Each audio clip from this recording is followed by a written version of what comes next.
Hello everyone, it's Anita again and welcome back to my channel.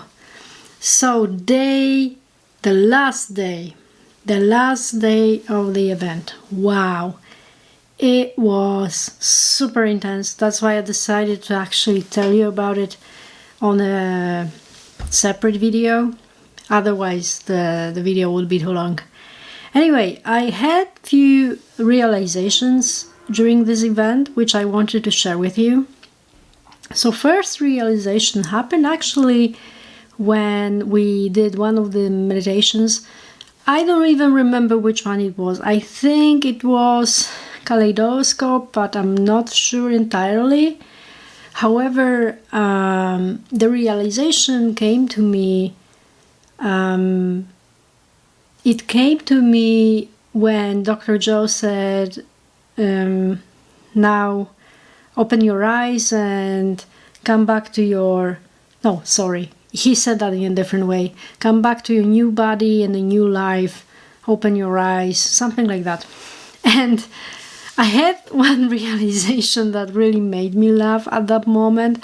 I remember I've listened to his meditations every day for almost 3 years. Not exactly 3 years, but almost. And I remember every time he said that, I was like super annoyed. Somehow I or my ego, whatever that was, I got annoyed because I was already preparing myself to open my eyes and see no change. Even though changes were there, somehow my ego didn't like any changes. I had like this fight with myself over this.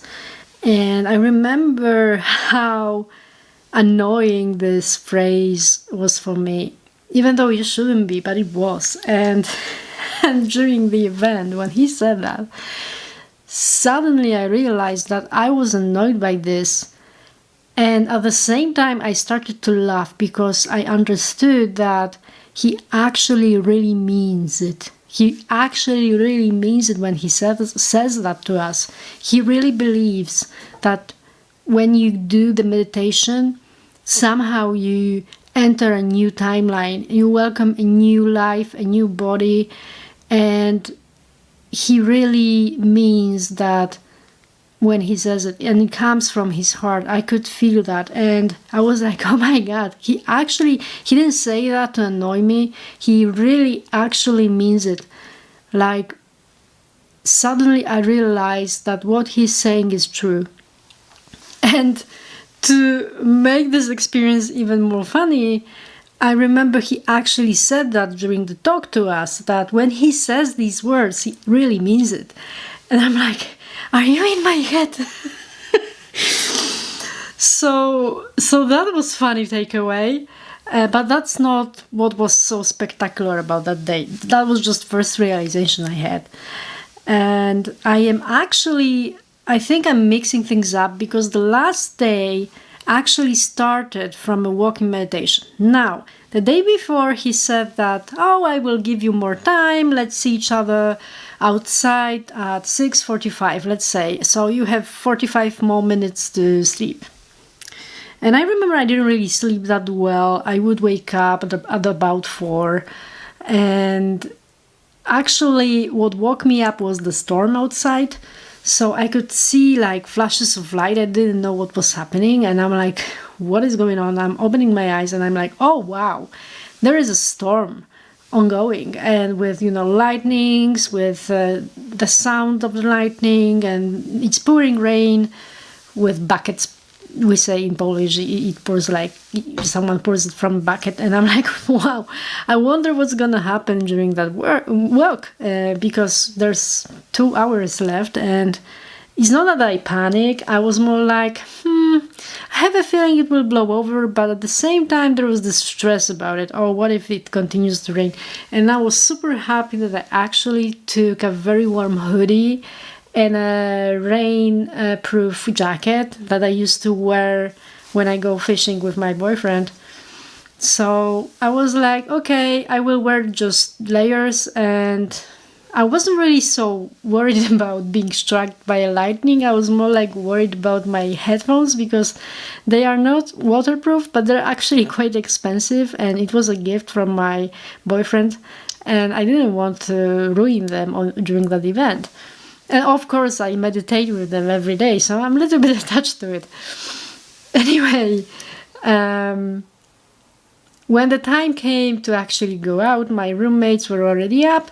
So one of my roommates was decided to go out, and the other was a little bit like panicky in a sense that, oh, you know, in Texas you can get hit by lightning just even if it's not really raining, and it happens, and what if it happens to us? And this is very irresponsible. Why they haven't even say anything about whether we're going to do this walk or not? And I had like this feeling in my head. I was like, you know, Joe is a little bit similar to me. He's crazy in a way, and I really doubt that he will postpone this or cancel it. And I kind of knew intrinsically that we should be going out anyway, because first of all, I had like this feeling that when we will start walking, there will be like the weather window, so there will be like sky will clear up anyway and the storm will blow over. It was already getting milder as we were wandering. Anyway, we got ready. I went out with Tatiana, who was decided to walk anyway. And I remember I walked out without her. She was like a little bit lagging behind. I'm not sure why that happened. She called me, I go back, then we decided to go out, and as we were going out, someone stopped us, and some random guy stopped us, said, oh, you know, we're waiting till who out they gonna announce on the channel. And as we were waiting, my other friends came. Also, Julie came, the lady that I met on the first day, and we sat together in the front row.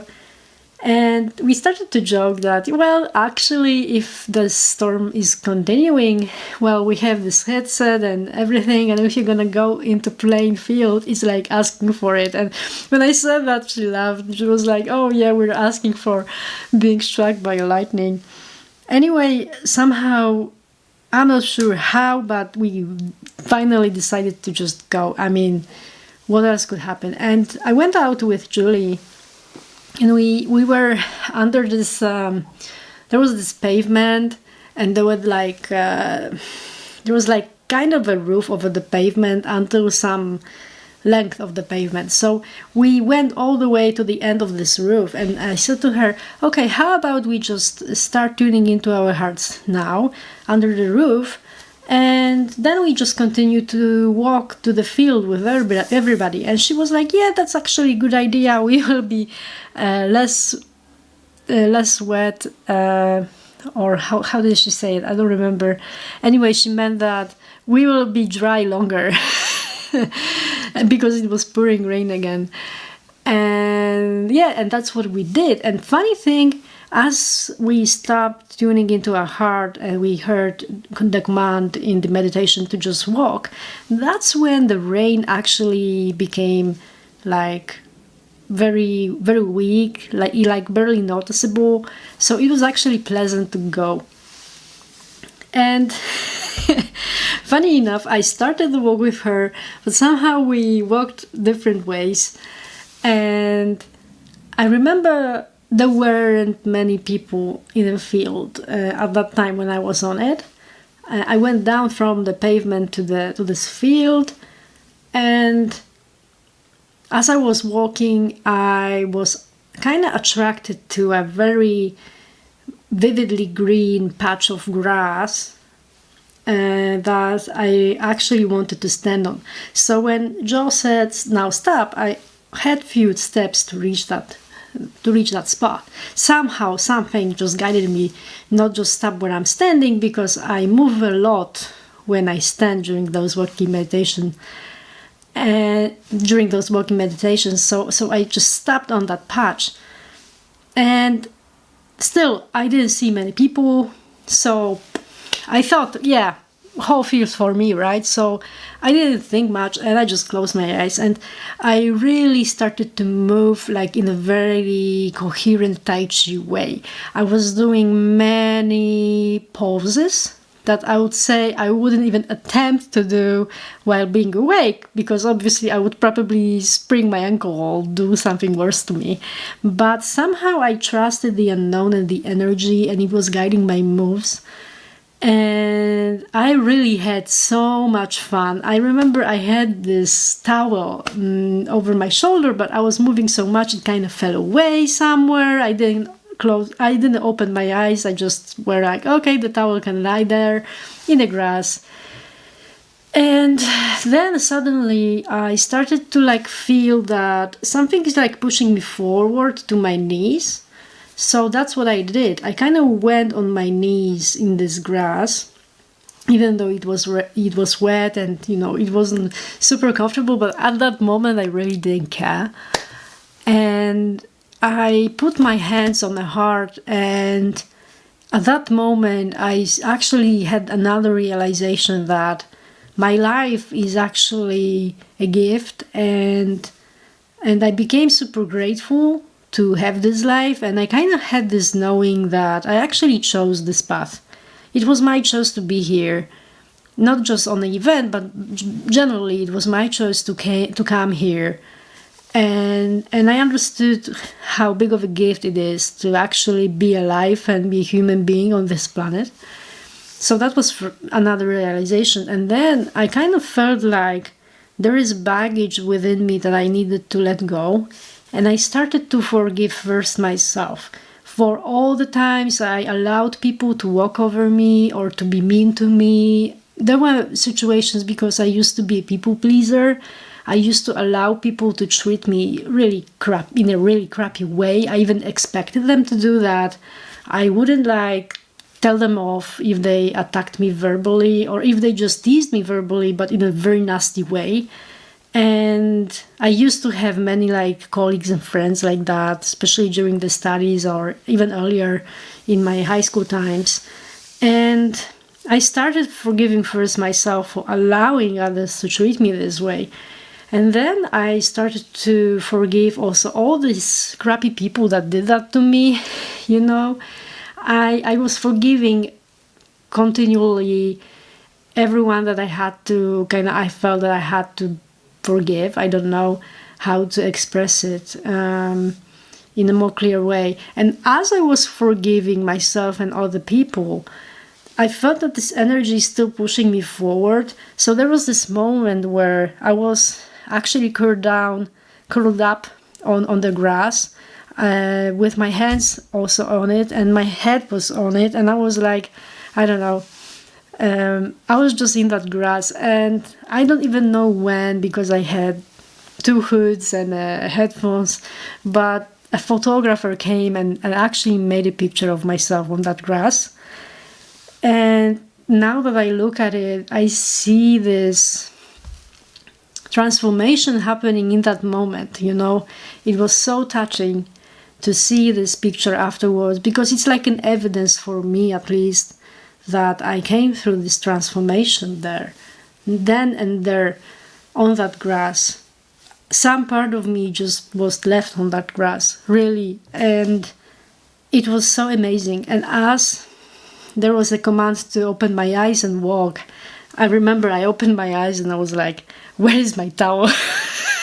And it was few meters away. I had to grab it. And I realized that there were actually many people standing on that grass with me. And somehow, even though I was moving so much, I didn't hit anyone. So I don't know when they appeared. But I remember as I was walking back to this parking lot above this field to lie down, because I knew the meditation will be over, then I saw Dr. Joe and some green hat guy who was standing next to him. I saw him before as well. Last time I saw him, he was very vigilant when he saw me, as if, I don't know, he expected me to do something. It was weird.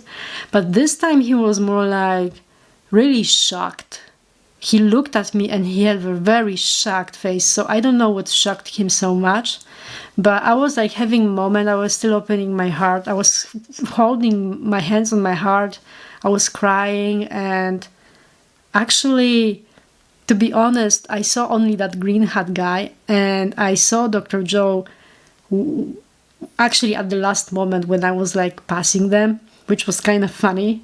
I didn't see him immediately. I don't know. There was some energy from that green hat guy. Yeah, I still remember his face. He really looked shocked. It was so funny. Anyway, I went to the parking lot, and I was drawn to this place. At the very corner of the parking lot, there was this viewpoint where you could see, I think, a lake. I don't know what the lake was named, but you could see a big lake. So I went there just to admire the nature. And as I turned around, there was Julie. So it was so nice because we separated and then we reunited. So we started together and we ended together. And we lay next to each other on that parking lot. The gentle rain was raining on my face. And as Dr. Joe said to drift away, that's what I did. I was like floating in the black space. And then all of a sudden I saw a face from my mom. And I remember talking to her through the field. And I told her, because my mom was super overprotective, and she was always stressed and she was always worried that something will happen to me. And in a way, unknowingly, I know she wanted the best for me, but unknowingly she was in a way limiting me, and I often rebelled against her will in a way. So I would do things that would freak her out, but I would do them anyway because I wanted to do them. But at the same time, I kind of felt guilty because I knew she would worry. So I spoke to her through that field when her face disappeared. I told her, remember, we will all going to die, so let me live. And at that moment, there was this flash of purple light coming up my face like this. It hit me like in the face in a way, energetically, and I started to shout. I was shouting out something away from my body. And at that time, Julie grabbed my hand, and it was really supportive of her. It wasn't the first time she was holding my hand, by the way. So I think I kind of bumped into her on that event so that I get support from her. So that was another realization. This event actually taught me that it's actually okay to receive support from others.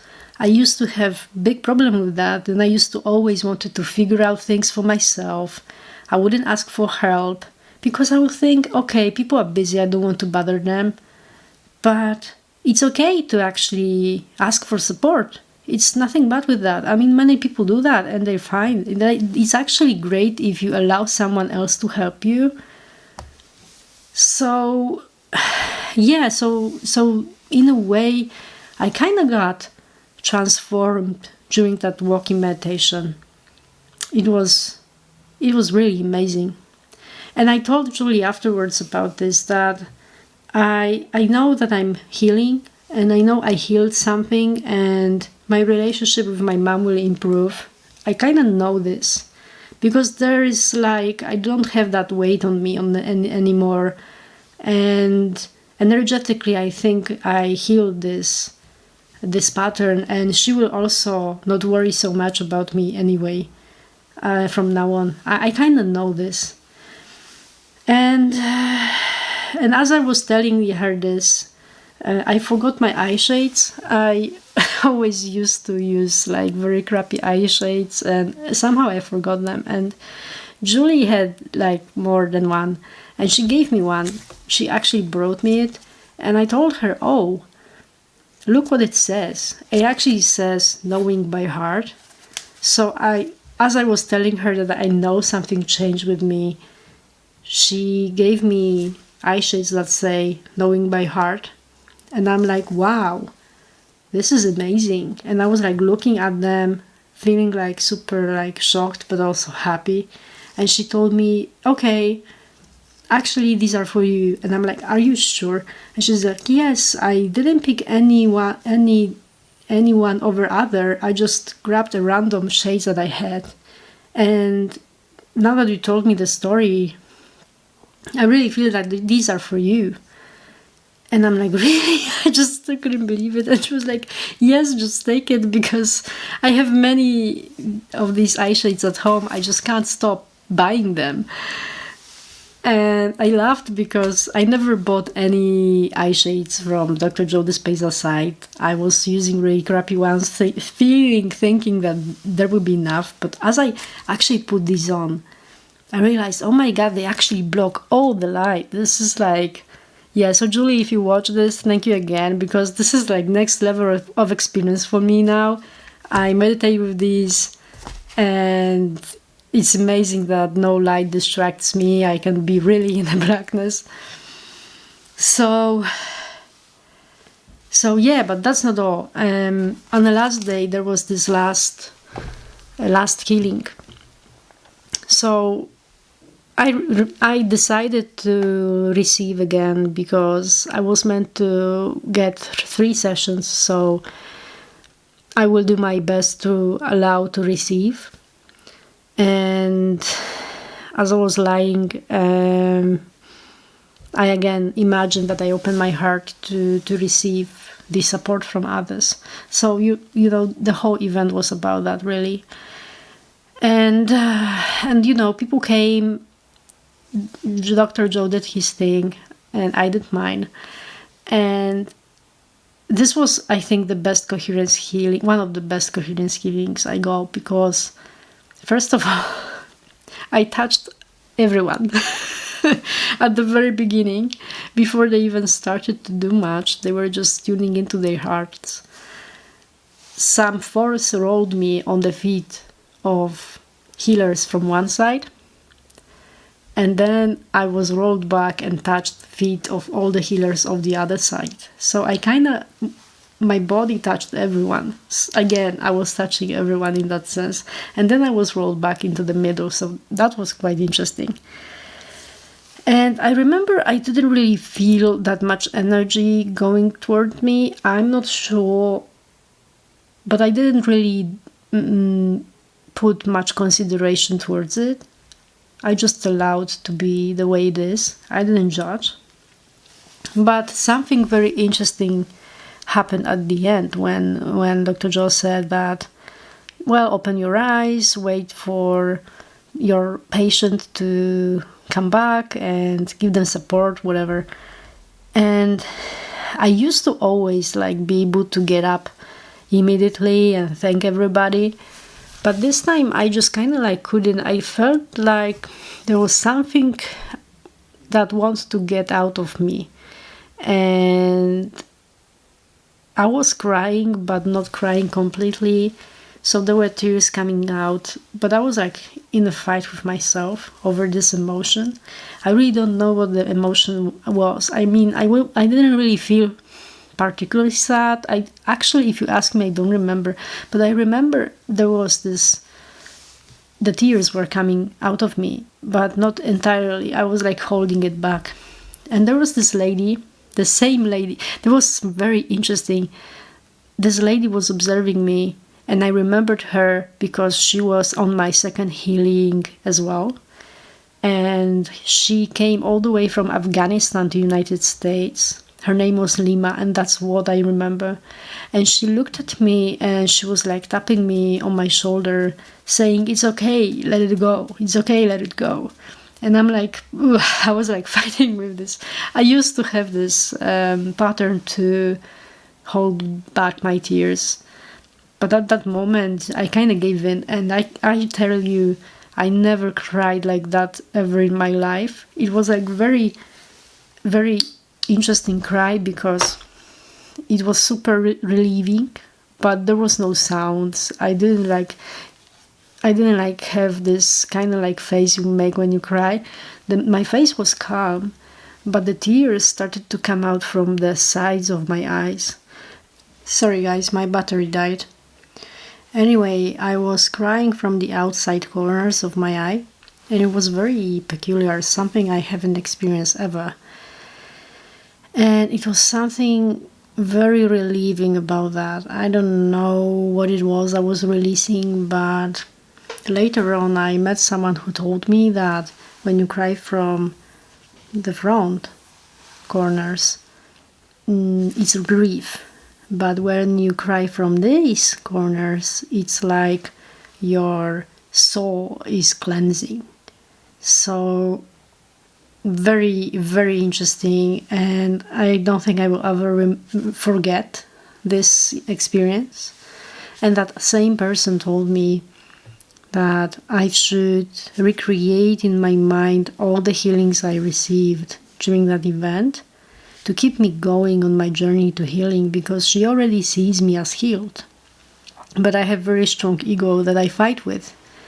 And that basically makes me come back to my old self, which I would like to, well, ultimately we all, when we want to transform, we need to become greater than our environment, and we need to adopt this new identity, even if it's tough at some times. So basically what I'm doing right now is I'm recreating all the transformative situations that happened during that event. I know I'm on a correct path, and this is just a matter of time till my body will listen to my mind. And yes, I am meditating every day. I don't think my job is done. There is still many things to do. I'm during a total transformation phase because I actually quit my job. So I will be recreating my life now. And that's all what I wanted to talk about. I hope you enjoyed. Sorry for doing such a long video, but I hope you got some value from that as well on your own journey. Let me know in the comments if you took away something for yourself from my story. I would really like to reconnect. One of the reasons I'm making these videos is to actually have some community of people to interact with and to support, to get support. So yeah, that's all what I wanted to talk about, and thank you very much, and see you next time. Bye bye.